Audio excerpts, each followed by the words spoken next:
గురువుగారు, రామానుజుల వారు ఈ సమాజానికి అందించినటువంటి సందేశం ఏమిటి? ఆనాడు ఆయన అందించినటువంటి ఆ సందేశం నేటి ఈ కాలానికి ఎలా సమన్వయం చేసుకోవాలి? రామానుజుల వారు తన అన్ని ప్రవచనాలలో ఒకే మాట చెప్పేవారు. అందరికీ భగవంతుణ్ణి ఆరాధించేటువంటి అదృష్టం ఉన్నది, అది కొందరికే పరిమితం కాకూడదు. పాటించేటువంటి సాంప్రదాయాలు మూఢంగా ఉన్నట్టయితే వాటిని మానటమో మార్చటమో చెయ్యాలి, కానీ గుడ్డిగా అవలంబించకూడదు.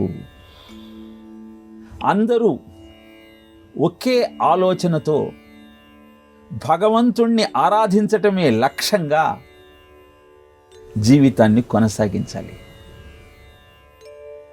ఆలయంలో ఉన్న ఆ మూర్తిని సామాన్యమైన విగ్రహంగా, అక్కడ ఉన్న తీర్థంలోని నీటిని సామాన్యమైన జలంగా, మంత్రాలను సామాన్యమైన శబ్దాలుగా ఎవరు భావిస్తారో వారికి విముక్తి లేదు. గురువు అంటే ఆ భగవంతుని రూపమే. అలా అని గురువు మాటలను కూడా గుడ్డిగా నమ్మాల్సిన అవసరం లేదు. పరీక్షించి గురువు మీద విశ్వాసంతో అనుష్ఠానం చెయ్యాలి.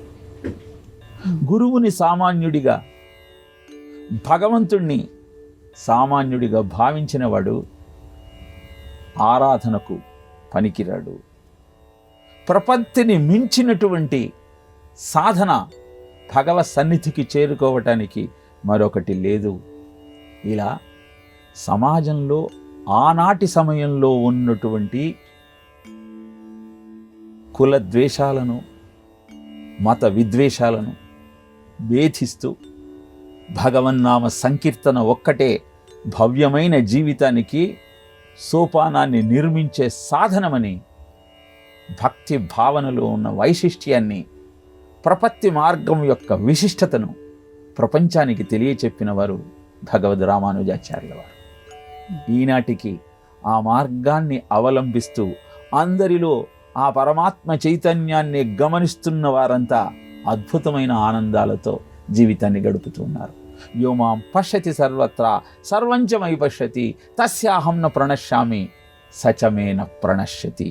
భగవద్గీతలో కృష్ణుడు తెలియజేసిన సత్యాన్ని ఆచరించి చూపించిన మహానుభావుడు భగవద్ రామానుజాచార్యులు.